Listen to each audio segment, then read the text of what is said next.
Ivavaka isika rehetra.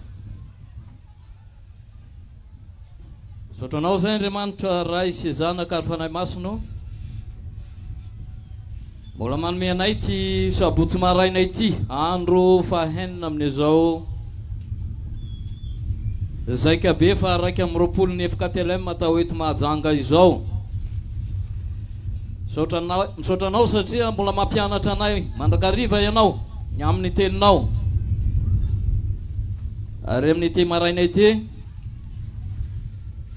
andinika manokana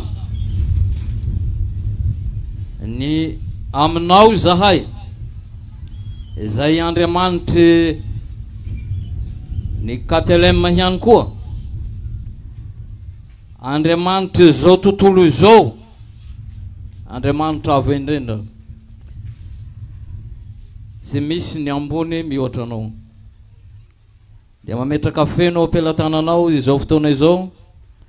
Da io re tanoranao zay andre zany fampianarana izany na ny manatrika eto na izay manatrika izany amin'ny tambazotra serasera samy hafa na ireo zay efa manomboka sahady ny quartier libre dia tsy ataonao diso anjara fa afaka miasa amin'ny fomba rehetra ianao ampitana izany. Dia mamindrafo aminay mamela ny heloka ianao misaotra Jesosy.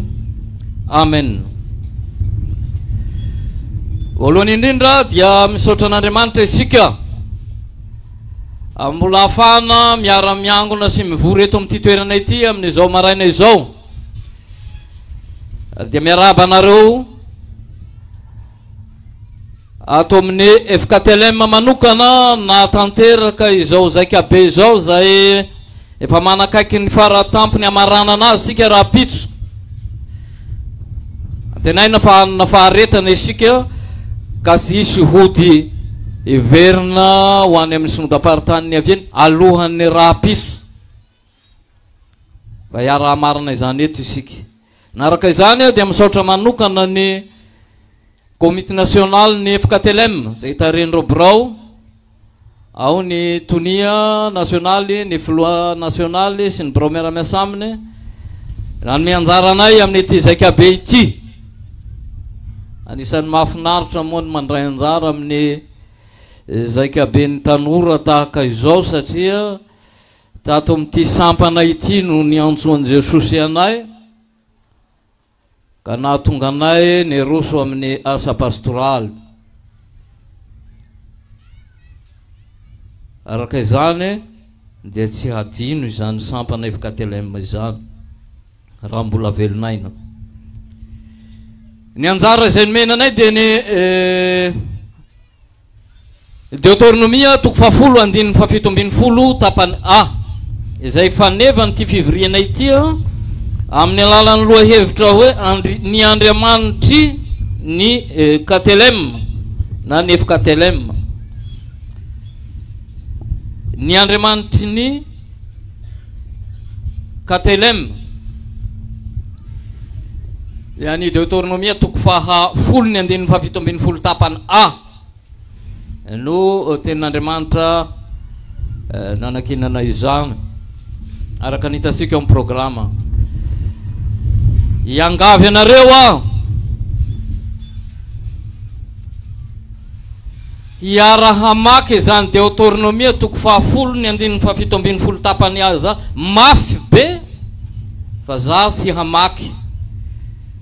Deutéronomia 10:17 tapany A amin'ny anaran'i Jesosy.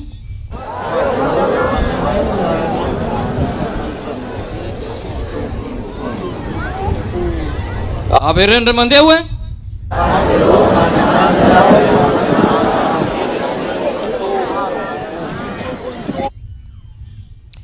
fa Jehova Andriamanitra areo no Andriamanitra avo indrindra sy tompon'ny tompo. Amen.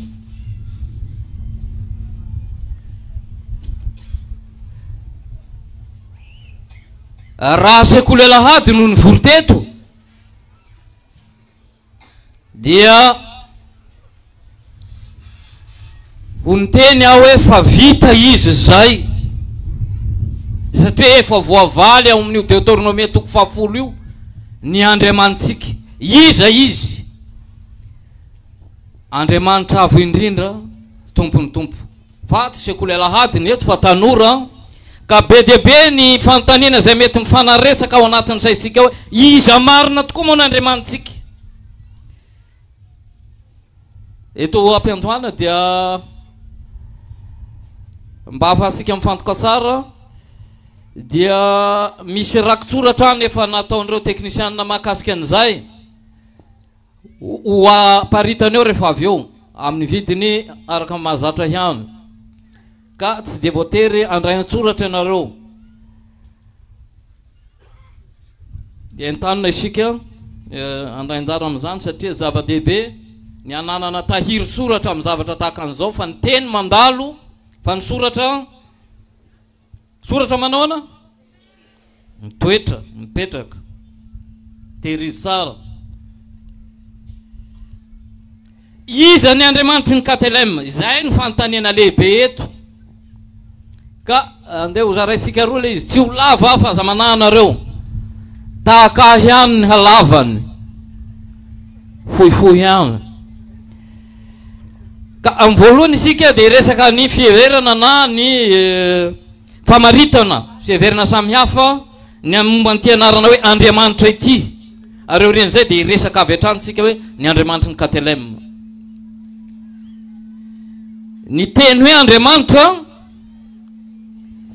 dia samy mampiasa n'io voambolana io daholo raha ho antsika malagasy na ny kristianina na ny tsy kristianina. Fa indraindray isika mety alapana ihany hoe tsika rery ny mampiasa n'izany voambolana izany no manana n'izany Andriamanitra izany. Samy mampiasa n'io ny olona rehetra fa samy manana ny azy. Iza ny anao ny Andriamanitra ao ary mpiforoana teny ny Andriamanitra ny teny hoe Andriamanitra dia ahitana teny anankiroa ao andriana sy ny manitra ao antsika malagasy zany. Kanefa mialohan'ny resantsika n'izay dia izao isika malagasy dia lazain'ny mpikaroka tantara fa manana ny toerana ny aviatsika izay manana voambolana manakaikikaiky an'izy io dia lazain'ireo mpikaroka reo fa nalaina avy amin'ny fiteny indoneziana izy io zay ny dikany. Dia hoy isika hoe Andriamanitra satria isika avy amin'ireo olona avy any antsinanana lavitra ireo. Ka fantatsika tsara ny atao hoe andriana dia nentina nilazana ireo sokajin'olona tamin'izany fotoana izany tsy te hitanisa azy tsony satria efa tsy dia tandrify an'izao vanim-potoana misy antsika izao. Fa ny Andriamanitra izany dia nentina nilazana ny razamben'ireo andriana tako anatina farango sosina ny andriana satria izy ireo ny andriana zany na ny mpanjaka rehefa maty io dia tsy mba lazaina hoe maty fa na folaka hozy ny foko sasany na ny amboho ary rehefa maty izy ka na dia simba manahoana aza tsy mba azo atao hoe maimbo fa manitra. Ka izany ilazana hoe andriana manitra ireo razamben'ny mpanjaka na ny andriana izay nodimandry azantsika eo iny. Fa raha ho faritatsika zany ho fitintsika zay voalaza zay hoe ny Andriamanitra dia ilazana fanahy anankiray izay nipoirana na namorona ny zavatra hita maso rehetra ary zany mahatonga ny firenena maro samihafa eto amin'izao tontolo izao manaiky fa izany Andriamanitra izany no nahary tongotra amantanana azy.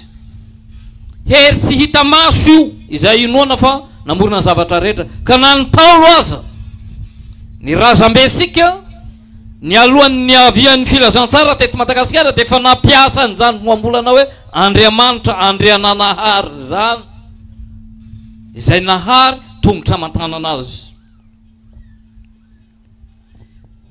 Ka araka zany famaritana iombonan'izao tontolo izao izay voalaza teo zay fa na inona finoana na inona ronoana zay resantsika eto dia samy milaza fa ny Andriamanitra ivavahany dia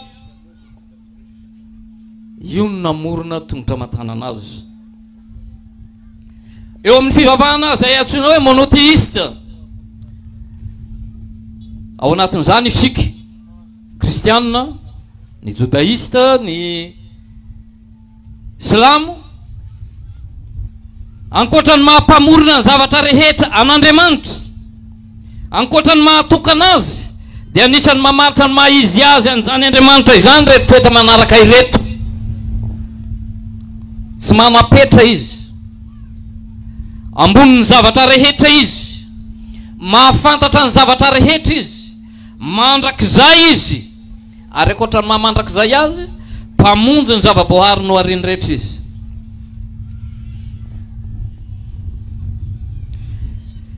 Ho an'ireto fivavahana telo izay nresantsika teo zany, ny kristianisme, ny judaïsme ary ny silamo, ny Andriamanitra izy ireo akoatran'ireo rehetrarehetra ny tanosaina teo dia nanambara tena andritra ny tantaran'izao tontolo izao, ary manana sitrapo, manana fiheseham-po. Zany hoe raha manana sitrapo, manana fiheseham-po izy dia io le lazain'ny fanekemponotsika amin'ny hoe personne na voambolana teolojika izay lazantsika ny ray zanaka fanahy masina ao amin'ny fanekemponoana trinitaire zay misy asika hatramin'izao. Resantsika izao zany dia fahamaritana iombonana izay samy manana ny mampiavaka azy ireo karazam-pivavahana misy manerina izao tontolo izao, izay tsy dia andaniasika fotoana dia tsy mahakasika asika izany amin'ity androany ity, fa ndeha iroso avy hatrany isika hoe iza no Andriamanitry ny Katelem. Araka ny resantsika teo amin'ny fitarihateny teo dia ny hoe voavaly mazava ao amin'ny Deutéronomie 10:17 tapany A izany dia ny hoe fa ny Andriamanitra reo dia Andriamanitra avo indrindra sy tompony tompo. Izao anefa mbola mety ifangaro ihany zany, satria na izy anontanianareo hoe manahoana ny Andriamanitra reo dia iteny izy Andriamanitra dia Andriamanitra avo indrindra. Tsy misy Andriamanitra ambony noho ny Andriamanitra Andriananahary zay ivavahan'ny Taolo Malagasy, tsy misy ambony noho ny Andriamanitra izay ivavahan'ny karazam-pivavahana maro samihafa. Fa izao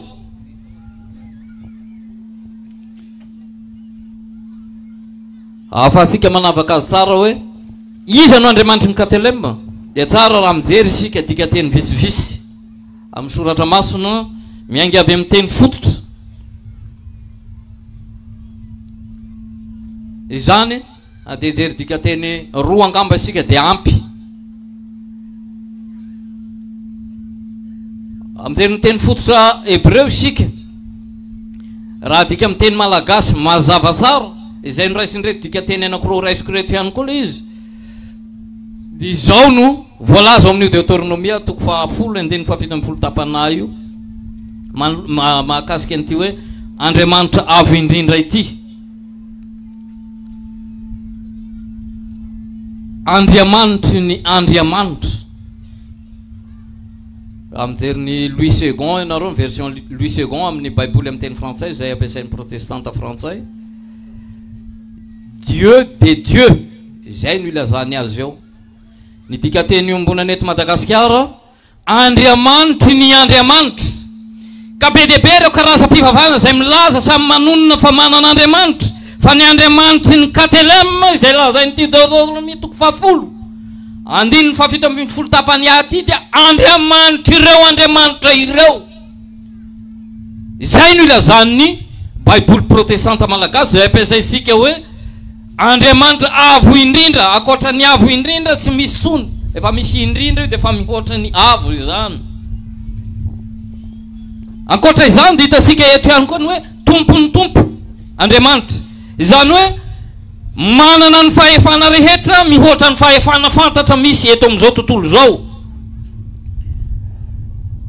Marina ny fitsarany zany Andriamanitra izany, araka ny voalaza eto dia tsy mandray kolokolo izy fa ny Andriamanitra hafa dia mety azo tambatambazina amin'ny zavatra maro samy hafa fa ny Andriamanitra ivavahany Katelem, ny Andriamanitra ivavahantsika dia Andriamanitra marina ary tsy mandray kolokolo. Zay eto ihany no ilazana, ahitana ny filazana fa ny Andriamanitra izay ivavahantsika dia tahaka izay ambara eto amin'ity Deutéronome 10:17 tapany ity. Andriamanitra ny Andriamanitra tompony tompo marina masina ary tsy mandray kolokolo. Ijery soratra masina vitsivitsy isika ao amin'ny Salamo 4:30 ny 2:2. Salamo 4:30 ny 2:2 amin'ny anaran'i Jesosy. Mideran'Andriamanitra avo indrindra. Dia ho anareo zay manana telefone avo lenta misy baiboly io ao anatiny ao dia jereo fa misy fonoteny kely eo dia misy soratra hoe Hebreo Andriamanitra ny Andriamanitra. Tahaka izany koa amin'ny Levite kosa 7:10 izao ny voalaza ao. Aza manao zay tsy marina amin'ny fitsarana, aza miandany foana amin'ny malahelo na menamasony lehibe, fa amarinana no hitsaranao. Satria nahoana ny Andriamanitra ivavahanao dia Andriamanitra marina, mpitsara marina. Ao amin'ny tantara faharoa 7:17 dia izao ny voalaza ao. Koa aoka ho aminareo ny tahotra an Jehova, tandremoka ataovy izany fa tsy mba misy heloka amin'ny Jehova Andriamanitsika na fizahatavan'olona na fandraisana kolikoly. Ao amin'ny Exodus 7:4 no ahitasika ny fanambaran'Andriamanitra voalohany ny momba azy hoe iza izy raha nanontany Mosesy. Dia izao ny valiteniny: izaho izay izy hatrizay ka ho mandrakizay. Izaho izay izy hatrizay ka ho mandrakizay. Izaho izay izy dia ilay anarana masina indrindra ka tsy sasahan'ny vavan'i Jiosy na ny zanak'Israely notononina. Inona izany? Dia ny hoe Yahvé.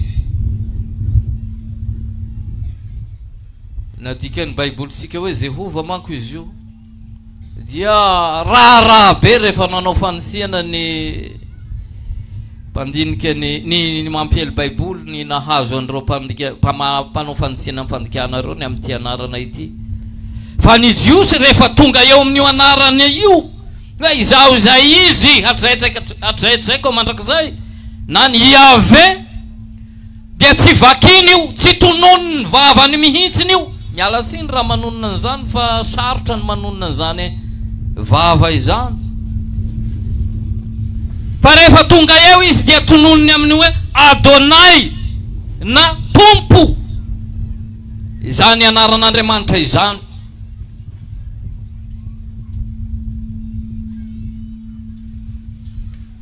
Tompo. Satria nahoana masina indrindra ka tsy sahan'ny molotra mpanota maloto tononona. Izany anaran'Andriamanitra izany. Manao izany fanambaran'Andriamanitra ny tenany izany fa tsy misy Andriamanitra hafa akoatra nyity lazainy Exodus 7:4 ity izay manambara tena eo, sy ny Deutéronome 10:17 tapany A izay misy ny teny fanevantsika. Tsy misy Andriamanitra hafa akoatrany. Andriamanitra nanao fanekena tamin'ny olona izy ary manaja sy mitana izany fanekena izany hatramin'ny farany. Dia jereonareo ny voarakitra any amin'ny voasoratra any amin'ny Exodus 4:1-7 nareo jerena rehefa ampelantananareo ny rakitsoratra izay aparitaky ny tompon'andraikitra rehefa avy eo.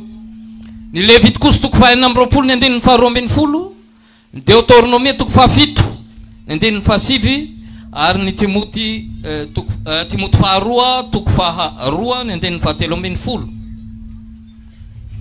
milaza an'izany Andriamanitra manambara tena izany.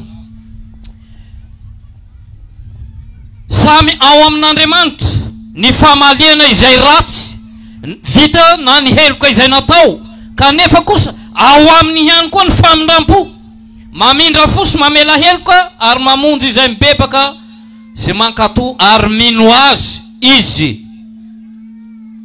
Dia matetika alantsika njenjery ny voalazan'ny tantara faharoa toko faha-telopolo ny andinin'ny fahasivy hoe raha ny oloko izay natsoina tonono mafy hoe mbola sy eno,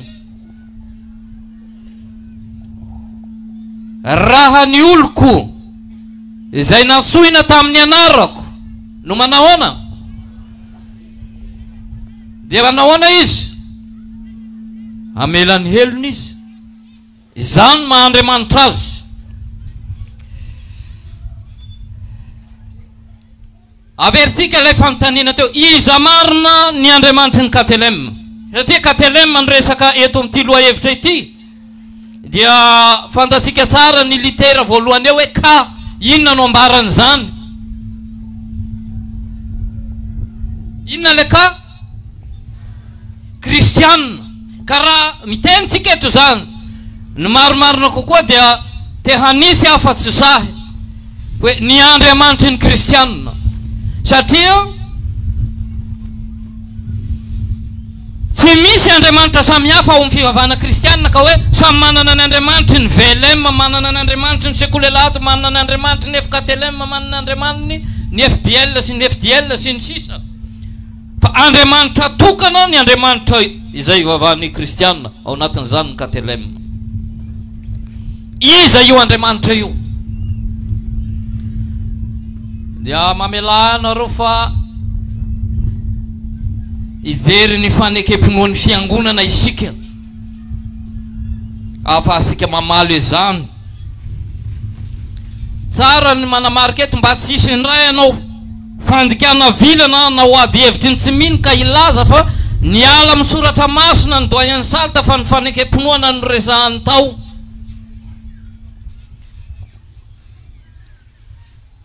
Fa raha mijery ny fanekemponoana isika dia izao, ny fanekemponoana dia tsy hafa fa milaza izay fototry ny finoana ary avy ao amin'ny soratra masina ihany no nakana azy. Izay io fanekemponoana io. Isika moa indrindra isika zanaky ny fiangonana loterana malagasy teolozianina daholo. Izay manahirana mampianatra asika tanora indrindra indrindra tia ady hevitra isika. Ka ny amin'Andriamanitra io tsy misy ady hevitra io. Tsy misy ady hevitra io. Ampahafantarina io a izao ny Andriamanitsika dia avelao Andriamanitra ho Andriamanitra ary isika olombelona. Raha ijery ny fanekemponoantsika isika indrindra ireo antsoina hoe symbole ekumenika dia ny fanekemponoana apostolika izany, ny fanekemponoana niseana ary ny fanekemponoana tanaziana. Dia hita mazava ny valiny zany fanontaniana zany, iza ny Andriamanitra ivavahantsika. Izay fanlazaisika teo hoe Andriamanitra nanao fanekena tamin'ny olony, nanambara tena teo amin'ny tantaran'izao tontolo izao. Raha jerentsika ireo fanekemponoana ireo symbole ekumenika ireo dia tokana ny Andriamanitra ivavahantsika fa misy persona telo izay tsy azo afangaro mihitsy.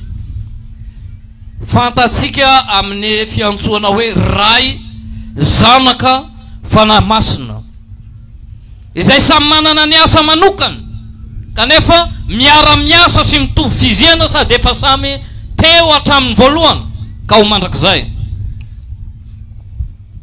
Raha jerena ireo fanekemponoana ireo izay mifamatotra amin'ity fanevana zakabe fa raiky amin'ny roapolo ity dia samy manambara izany avokoa. Fa mazava kokoa izy raha toka mamaky isika na mijery ny fanekemponoana niseanina ary amafisy ny fanekemponoana atanazianina izany. Ao fanekemponoana apostolika ahitasika azy fa tsy maintsy mijery isika miverina makany amin'ny fanazavana na ny hevitry ny artikolo amin'ny finoana telo izay hitasika ao anatin'ity fotom-pianarana kely ny soatan'ny Martin Luther ity. Ka iangavy anareo mba hanokatra ny fanekemponoana niseanina raha mijery an'izany fanekam-pinoana izany isika dia ahita hoe iza ny Andriamanitra ivavahantsika. Voalohany dia lazainy ao amin'ny artikola voalohany fa mpahary izy, io ilay famaritana iombonany rehetra rehetra io hoe Andriamanitra andrenanahary nahary tongotra aman-tanana. Izy no nahary ny lanitra sy ny tany, ny zavatra rehetra na ny hita na ny tsy hita. Hatreo aloha dia tsy manana olana na ny kristianina na ny finoana hafa fa iombonany olombelona rehetra izany. Eny fa na dia ireo milaza fa tsy misy Andriamanitra aza. Isy manko no milaza fa tsy misy Andriamanitra, zavatra tsy misy ka omenao anarana. Ny filazana hoe tsy misy Andriamanitra dia fa fanekenao sahaty fa misy izy, fa ny zavatra tsy misy anarana.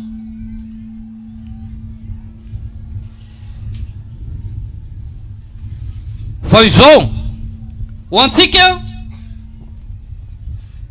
ity Andriamanitra pahary, ny zavatra rehetra na ny hita na ny tsy hita, ity dia tsy tahaka ny Andriamanitra ny sasany, tsy niasa irery izy. Ny Andriamanitra ray zany tamin'izany faharena izany hitantsika ao amin'ny Genesis toko voalohany andiny voalohany ka hatramin'ny faharoa, ity teny ity: tamin'ny voalohany Andriamanitra nahary ny lanitra sy ny tany, ary ny tany dia tsy nisy endrika sady foana, ary aizina ny tambon'ny lalina, ary ny fanahin'Andriamanitra nanomba tambon'ny rano. Ny fanahy efa teo zany hatramin'ny voalohany. Ao amin'ny Genesis toko voalohany andiny fahinina amby roapolo ilazantsika hoe tsy niasa irery Andriamanitra. Ao amin'ny Genesis toko voalohany andiny fahinina amby roapolo dia misy teny lazain'Andriamanitra hoe andeha isika hamorona olona tahaka ny endritsika araka ny tarehintsika. Manambara ireo fa nisy fifandraisana sy fiarahana ary fifanohana an'ireo persona telo ao amin'ny trinité ireo. Izay ny ilazana n'io Andriamanitra tokana fa misy persona telo, Andriamanitra trinité telo izay iray izy sika. Ny Andriamanitra izay ivavahantsika, ny Andriamanitra ny Katelema dia izao ihany koa mpamonjy izy, mpanavitra. Manondro ny persona faharoa ao amin'Andriamanitra trinité zany dia ny zanaka Jesosy Kristy nitondroina amin'io zanaka io. Eto ny tena misy adi-hevitra, eny na dia amintsika aza dia misy adi-hevitra io. Isika samy milaza fa kristianina. Tamin'ny herinandro masin'ny Paska teo dia nomena anjara mpianatra ny loha hevitra hoe Jesosy Andriamanitra tokoa ho antsika ny tenanay tao amin'ny FLM fiadanana mahamanina fianaratsoa. Jesosy Andriamanitra tokoa ho antsika. Raha ny soratra masina no jerena ankoatra ny fanekam-pinoana izay tsy hafa fa milaza ny voalaza ny soratra masina raha teo ihany koa, dia nanambara ny tena no Andriamanitra tokoa Jesosy. Ka raha milaza isika fa ny soratra masina ireray no iorenan'ny fampianaratsika fiangonana Luterana Malagasy dia tsy tokony hisy na iray aza zanaky ny FLM hiady hevitra ny amin'izany, ady hevitry ny tsy mino izany. Ao amin'ny Jaona toko fahafolo ny andininy fahatelopolo hoy Jesosy izaho sy ny ray dia iray ihany. Ny Jaona toko fahavalo ny andininy fahavalo amin'ny dimapolo Jesosy ihany no miteny eto: lazaiko aminareo marina tokoa fony tsy mbola ary Abrahama dia izy aho. Dia misarika an'izay isika akany amin'ny Exodus toko fahatelo ny andininy faefatra ambin'ny folo teo. Raha nilaza ny anarany Andriamanitra na ny tany Mosesy dia hoy izy ahoana hoy izy: izaho izay izy. Ka fony mbola tsy ary Abrahama ho Jesosy dia izy aho. Ny Jaona toko voalohany andininy voalohany sy ny Jaona toko voalohany andininy faefatra ambin'ny folo ahitantsika ny reto teny reto amin'ny anaran'i Jesosy ihany no makesika azy hoe tamin'ny voalohany ny teny, ary ny teny tao amin'Andriamanitra, ary ny teny dia Andriamanitra. Ao amin'ny andininy faefatra ambin'ny folo amin'ny toko voalohany izy dia milaza hoe ary ny teny dia tonga nofo kanonina tamintsika. Izy alay tonga nofo kanonina tamintsika lazainy eo Jesosy izany. Ary ao amin'ny asan'ny apôstôly toko faharoapolo andininy fahavalo amby roapolo dia ahitany filazan'ny Paoly apôstôly tamin'ny anatra izay nataony ho an'ny loolon'ny fiangonana natao Efesosy isika. Izao ny anatra nataony Paoly apôstôly. Tandremony tenanareo sy ny rehetra izay nanaovany fanahy masina anareo mpitandrina hiandrasanareo ny fiangonan'Andriamanitra izay novidiny tamin'ny rano. Fiangonan'Andriamanitra novidiny. Izany sujet eo alohany novidiny. Inona ny sujet eo alohany novidiny? Andriamanitra. Izany nividy asika tamin'ny rano. Jesosy. Teo amin'ny hazo fijaliana. Andriamanitra Jesosy. Ary io nahatonga ny ty fanekam-pinoana voalohany hita ao amin'ny testamenta vaovao ity izay nataony Tomasy. Raha nahitan'i Jesosy izy taorian'ny hitsanganany hoe tompoko sy Andriamanitra. Ny Andriamanitra reo dia Andriamanitra avy indrindra sy tompony tompo. Araka lazaina teo amin'ny artikola faharoa ny fanekam-pinoana Nisiana no tena ahitantsika mazava tsara ny amin'ny fanazavana lalindalina kokoa ny amin'ny Jesosy ny amin'ny persona faharoa amin'izany Andriamanitra ivavahantsika izany. Ambarao fa efa teo hatramin'ny ariana izao rehetra izao izy. Efa teo hatramin'ny ariana izao rehetra izao izy. Izao ny voalazao. Izao mino Jesosy Kristy tompo tokana, zanak'Andriamanitra lahy tokana, nateraky ny ray talohan'ny fotoana rehetra, Andriamanitra avy amin'Andriamanitra, fahazavana avy amin'ny fahazavana, Andriamanitra marina avy amin'Andriamanitra marina.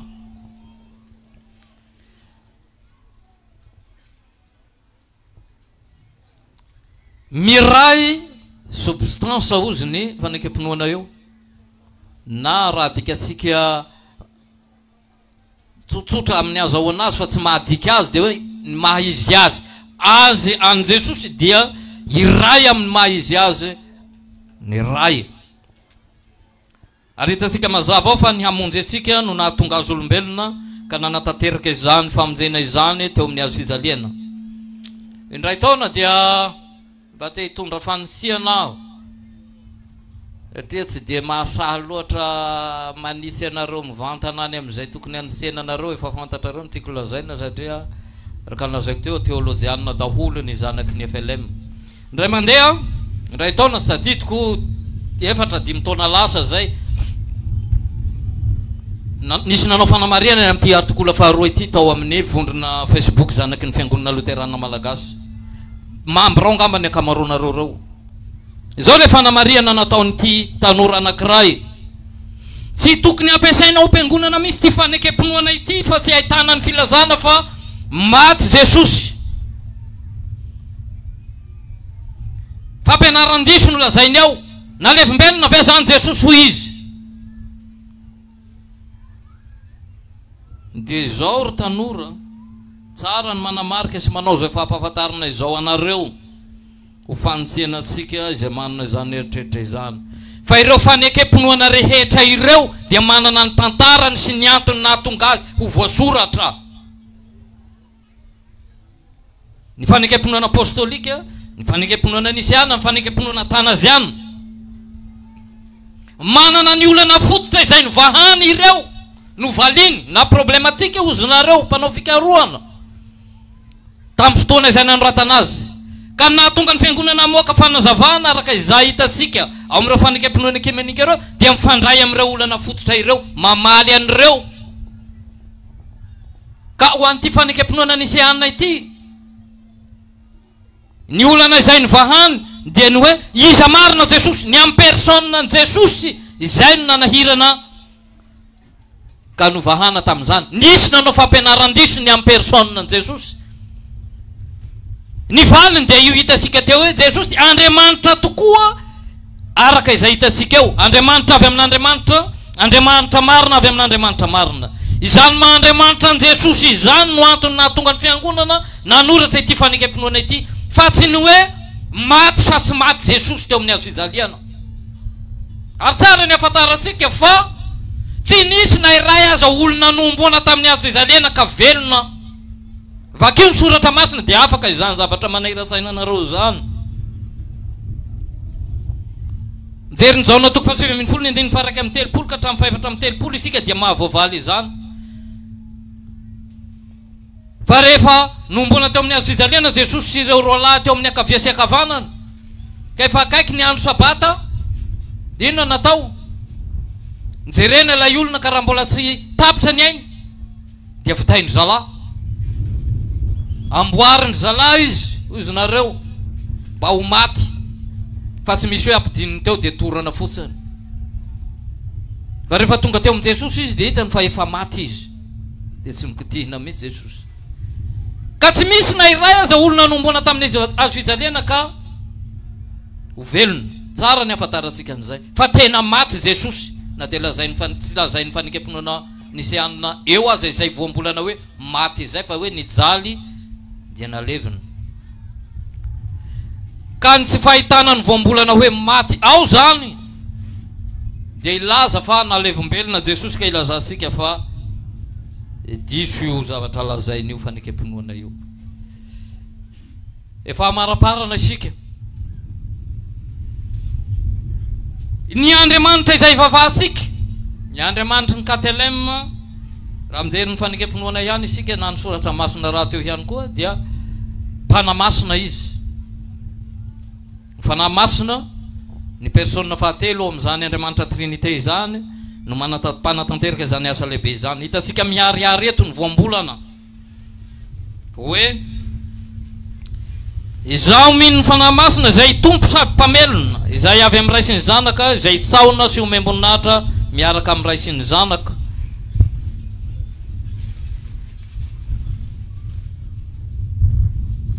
tompo sady mpamelona mitovy voninahitra amin'ny ray sy ny zanaka matoa hitsaona sy omemboninahitra miaraka amin'ny ray sy ny zanaka tsy azo afangaro ireo persona telo ireo amin'ireo Andriamanitra ivavahantsika ireo izay Andriamanitra tokana ny ray dia tsy zanaka ny fanahy masina dia tsy zanaka ary toy izany koa ny zanaka dia tsy ray ary tsy fanahy masina fa ny ray dia Andriamanitra ny zanaka dia Andriamanitra ny fanahy masina dia Andriamanitra ary tsy Andriamanitra telo fa Andriamanitra tokana ao amin'ny antsoina hoe Trinité masina ny toetran'izany Andriamanitra izany ho tanjaitsika izy velona fa tsy mba maty na tsy manamaina tahaka ny ivavahany sasany hitantsika eo amin'ny Deutéronomie 10:10 zany masina masina izany Andriamanitra izany marina ary miseho amin'ny fitsarany izany fahamarinana izany mahatahotra efa nampianarany namana mpiara-miasa teo lokony amin'ireo zavatra ateraky ny tahotra hitanareo zany fantatrareo tsara fa anankiray amin'izany ny fahatokiana izay atahorana tsy tahotra mampandositra fa tahotra miteraka fahatokiana izany fahatahorana an'Andriamanitra izany ka mitarika asika hanatona azy mitarika asika hatahotra azy andeha amin'ny lalany rehetra ho tia azy hanompo azy amin'ny fomanontolo hitandrina ny didiny sy ny fitsipiny amaranantsika azy dia zao izay fampianarana izay namalena nyty fanontaniana fototra hoe iza no Andriamanitsika izay efa voavaly ny fanevantsika raha teo amin'ny hoe fahatsiovan'Andriamanitra reo no Andriamanitra avy indrindra sy tompony tompo dia tena ihany mampahafantatra anareo izay voalazany ilay fanikam-pinoana ekumenika fahatelo dia ny atanaziana izany izay nakiray amin'iray nolazaintsika hoe symbole ekumenika ny mahakasika izany Andriamanitsika izany ty sy dia betsaka ny mahalala nyty fanikam-pinoana anakiray ty fa hovakiko izy hovakiko avy ao zao mety misy miteny azao zao hoe nga mbola misy an'izany koa misy izao ny voalaza ao na iza teo voavonjy voalohany indrindra dia tokony hitana ny finoana kristianina ekena manerina izao tontolo izao raha tsy mitana azy manontolo sy tanteraka izy dia overy mandrakizay tsy misy fisalasalana. Izao ny finoana kristianina ekena manerina izao tontolo izao. Misaoka an'Andriamanitra iray ao amin'ny trinité sy ny trinité ao amin'ny maha iray sady tsy mampifangaro ireo persona na mizara ny substance. Hafa ny persona ny ray, hafa ny an'ny zanaka ary hafa ny an'ny fanahy masina, nefa tokana ny Mahandriamanitra ny ray sy ny zanaka ary ny fanahy masina. Mitovy ny voninahiny ary miara maharitra mandrakizay ny fandrianany. Toy ny ray ny zanaka sy ny fanahy masina, tsy noforonina ny ray, tsy noforonina ny zanaka, tsy noforonina ny fanahy masina, tsy manapetra ny ray, tsy manapetra ny zanaka, tsy manapetra ny fanahy masina. Mandrakizay ny ray, mandrakizay ny zanaka, mandrakizay ny fanahy masina. Nefa tsy mandrakizay telo, fa mandrakizay iray. Sahala amin'ny tsy noforonina telo na tsy manapetra telo izy ireo, fa iray ny tsy noforonina ary iray ny tsy manapetra. Toy izany koa, tsy toha ny ray, tsy toha ny zanaka, tsy toha ny fanahy masina, nefa tsy toha telo, fa tsy toha iray ihany. Noho izany dia Andriamanitra ny ray, Andriamanitra ny zanaka ary Andriamanitra ny fanahy masina, nefa tsy Andriamanitra telo fa Andriamanitra iray. Noho izany dia tompo ny ray, tompo ny zanaka ary tompo ny fanahy masina, nefa tsy tompo telo fa tompo iray. Satria sahala amin'ny fahamarinana kristianina izay manery antsika hiaiky fa ny persona tsirairay, avy dia Andriamanitra sy tompo. Dia toy izany koa ny fivavahana ekena manerina izao tontolo izao dia mandrara antsika tsy hiteny fa misy Andriamanitra telo na tompo telo. Tsy nisy nanao ny ray no tsy noforonina sady tsy nateraka. Avy amin'ny ray ihany ny zanaka, tsy natao sy tsy noforonina izy fa nateraka. Avy amin'ny ray sy ny zanaka ny fanahy masina, tsy natao sady tsy noforonina sy tsy nateraka izy fa nivoaka avy aminy. Tsy misy afa-tsy ray iray fa tsy ray telo, zanaka iray fa tsy zanaka telo, fanahy masina iray fa tsy fanahy masina telo. Ary ao amin'io trinité io dia tsy misy taloha sy taoriana na lehibe kokoa na kely kokoa, fa ireo persona telo ireo dia miara maharitra mandrakizay sady samy mitovy. Noho izany raha fitinina araka ny voalaza ery aloha dia tokony hitsaona na ny mahiray ao amin'ny trinité na ny trinité ao amin'ny mahiray. Izay teo voavonjy dia tokony hino izany momba ny trinité izany. Nefa ilaina amin'ny famonjena mandrakizay ny mino amin'ny pahatokiana koa ny fahatongava amin'ny tompontsika dia Jesosy Kristy ho nofo, finoana mahitsy ny mino sy miaiky fa Andriamanitra sady olombelona ny tompontsika Jesosy Kristy zanak'Andriamanitra. Andriamanitra izy, avy amin'ny substance ny ray, nateraka talohan'ny taonjato rehetra sady olombelona izy, nateraka ny substance ny reniny tao amin'ny fotoana. Andriamanitra tanteraka, olombelona tanteraka, misy fanahy, aina, misy aina sy nofon'olombelona, mitovy amin'ny ray araka ny Mahandriamanitra azy. Na dia Andriamanitra sy olombelona azy izy dia tsy misy Kristy roa fa Kristy iray.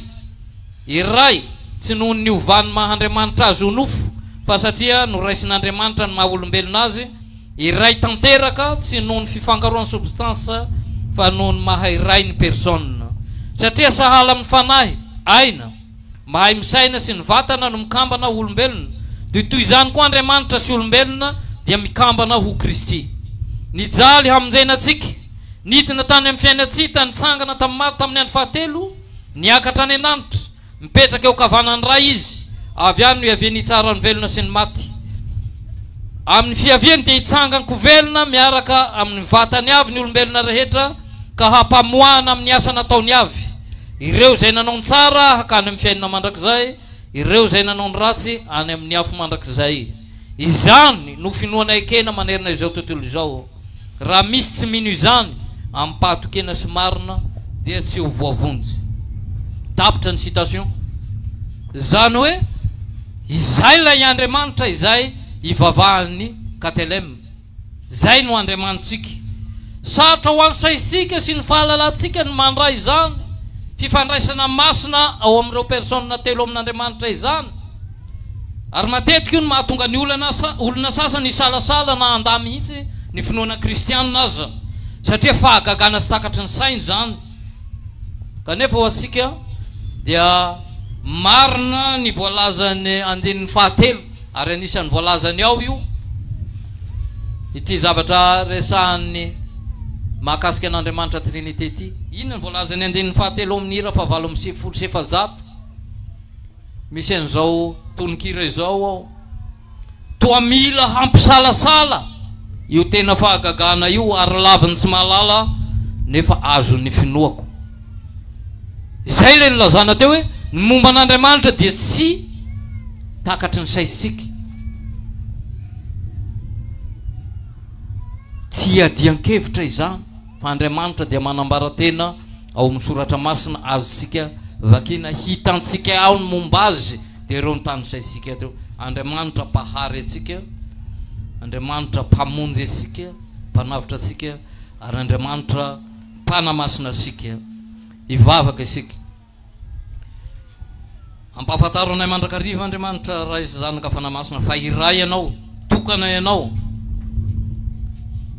nanatanteraka ny asa lehibe ho anay, namorona anay, nanavitra sy namonjy anay, ary mbola manamasina anay, mampianatra sy mitarika anay. Iverinao aminao dia ampivereno mandrakariva aminao zahay mba tsy hovariana eto amin'ity zao tontolo zao ity, ka hanompo andriamanikafa ankoatranao. Petraka fenao belantananao izay rehetra nambara teto, izay tsy avy aminao Jesosy dia azabelanao ahazo toeranao amponay, fa fafao fa ampitoerao anatinay kosa ny finoana velonanao, atraranay ny fahasambarana mandrakizay izay fa homaninao an'izay rehetra mino anao. Aza atao diso anjara amin'izany zahay, ny anaranao Jesosy, amen.